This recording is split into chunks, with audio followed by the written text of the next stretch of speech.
बड़ी खबर आ रही है जयपुर से इस वक्त की। खबर यह है कि वरिष्ठ मंत्री हेमाराम चौधरी ने कहा है कि सक्रिय राजनीति से अलविदा। कांग्रेस के राष्ट्रीय अध्यक्ष मल्लिकार्जुन खड़गे को पत्र उन्होंने लिखा है। पत्र में विधानसभा चुनाव न लड़ने का ऐलान किया है। कहा कि आगामी चुनाव में प्रत्याशी के रूप में नहीं बल्कि एक साधारण कार्यकर्ता के रूप में लूंगा हिस्सा। इसीलिए गुड़ामालानी से किसी नए कार्यकर्ता को मौका मिले। हेमाराम चौधरी 6 बार रहे हैं विधायक, 2 बार रहे हैं मंत्री।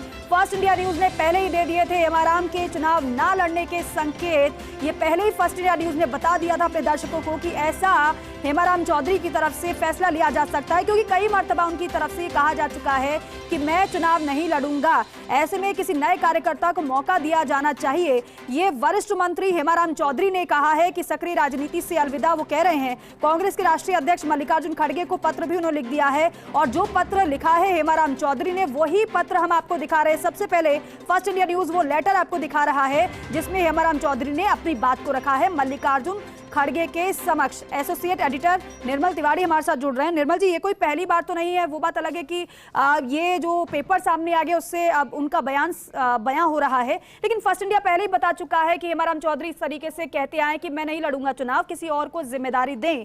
लेकिन सवाल ये भी है कि उनके कार्यकर्ताओं की भी प्रतिक्रिया इस पर आ रही थी। वो कह रहे थे नहीं, आप ही चुनाव लड़ेंगे। ऐसे में ये लेटर, ये कहना चुनावी समय में कितना ज्यादा महत्वपूर्ण हो जाता है, क्या इसके मायने निकाले जाएं?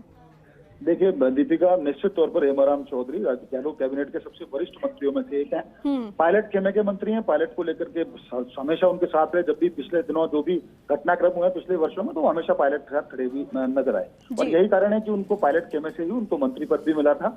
और वो पहले राजस्व मंत्री रहे, उसके बाद वन एवं पर्यावरण मंत्री रहे। जुलाई में ही उन्होंने फर्स्ट इंडिया न्यूज से बातचीत में कहा था कि मेरी कोई मंशा नहीं है, क्योंकि मैं चुनाव लड़ूं, उम्र भी हो चुकी है और मैं दूसरों को मौका देना चाहता हूँ। गुड़ामालानी की मेरे को सेवा की है, मैंने बहुत वर्षों तक, आगे भी करता रहूंगा, लेकिन एक कार्यकर्ता के तौर पर। तो आज उन्होंने पार्टी के जो अध्यक्ष, राष्ट्रीय अध्यक्ष मल्लिकार्जुन खड़गे को पत्र लिखा। उसमें साफ तौर पर कहा कि अब तक मैं इंदिरा गांधी के साथ बोले जेल में भी रहा, उस दौर में मैंने देखा कि किस तरह से पार्टी ने देश की सेवा की, देश को एकजुट रखने के प्रयास किए। तो उस दौर के मैंने उस दौर भी देखा और मैंने आज का दौर भी देखा जब राजनीति किस स्तर पर आ गई है। तो वो चाहते हैं, सीधे तौर पर उन्होंने पत्र में लिखा कि आप किसी नए कार्यकर्ता को मौका दें। मैं चुनाव में एक कार्यकर्ता के तौर पर हिस्सा लूंगा। इसके अलावा मेरा कोई अब राजनीति से आगे भविष्य में चुनाव लड़ने का मेरा कोई ना तो प्रायोजन है या ना किसी तरह की मेरी योजना है। उसके बाद उन्होंने अपनी मंशा क्लियर कर दी है। और देखिए, अभी जो पिछले दिनों जो पार्टी ने 2 सूची भी जारी की कांग्रेस ने, उसमें हेमाराम चौधरी का नाम भी नहीं था, क्योंकि हेमाराम चौधरी पिछले दिनों भी दिल्ली जाकर के भी उन्होंने अपनी बात कही थी। और आज तो उन्होंने खड़गे को पत्र लिखकर साफ तौर पर कह दिया कि मैं चुनाव नहीं लड़ूंगा। इससे स्पष्ट हो गया है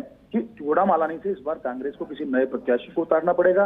और उन्होंने साफ तौर पर अपने कार्यकर्ताओं से भी अपील की है कि वो अपनी भावनाओं को काबू में रखें। उन्होंने कार्यकर्ताओं के साथ मिलकर के गुड़ामालानी और पूरे प्रदेश की सेवा करने का जो लक्ष्य रखा था उसको उन्होंने हासिल भी किया है। और देखिए, हेमाराम चौधरी के बारे में मैं बता दूं आपको दीपिका कि हेमाराम चौधरी जी के जो पुत्र थे डॉक्टर वीरेंद्र, उनकी जब से उनका निधन हुआ उसके बाद से ही वो टूट भी गए थे। और वो चाहते थे कि वो राजनीति को अलविदा कहें, गाँव गौड़े में जाएं, लोगों के साथ रहें, अपने खेतों को देखें, अपने लोगों को संभालें। तो उन्होंने अपनी अनिच्छा पहले से ही जाहिर कर दी थी। और पिछले दिनों ने अपने पुत्र के नाम पर उन्होंने एक बहुत बड़ा हॉस्टल भी उन्होंने गुड़ामालानी क्षेत्र में जो बनाया था, उसका बहुत भव्य उद्घाटन भी हुआ था। तो उन्होंने उस समय भी अपनी मंशा जाहिर की थी। तो कुल मिलाकर कहा जा सकता है बिल्कुल मंशा पहले ही जाहिर कर चुके हैं। बाकायदा पत्र के जरिए एक बार फिर से अपनी बात को कांग्रेस के अध्यक्ष मल्लिकार्जुन खड़गे के समक्ष उन्होंने रख दिया है। बहुत शुक्रिया आपका बातचीत के लिए। पॉलिटिकल एडिटर योगेश शर्मा भी हमारे साथ जुड़ रहे हैं। योगेश जी, क्योंकि मुझे याद है जब हेमाराम चौधरी ने इस तरीके से कहा था कि मैं नहीं लड़ना चाहता हूं चुनाव, कार्यकर्ताओं की प्रतिक्रिया भी सामने आई थी।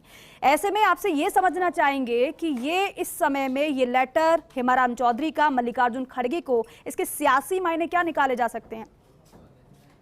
सियासी मायने मुझे ये लगता है कि अब उनकी बेटी सक्रिय राजनीति में आएगी जी। जो पूरी संभावनाएं पहले से लग रही थी और वो उनकी डिमांड भी है, तो उनकी बेटी सक्रिय राजनीति में आएगी। और सबसे बड़ी बात ये कि गुड़ामालानी का जो टिकट है हेमाराम चौधरी के नाम से ही कांग्रेस में गुड़ामालानी को जाना जाता है जी। हेमाराम चौधरी वहां से लगातार एमएलए रहे हैं और इसके अलावा विधानसभा में लीडर ऑफ अपोजिशन भी रहे हैं, कई पदों पर वो रहे हैं।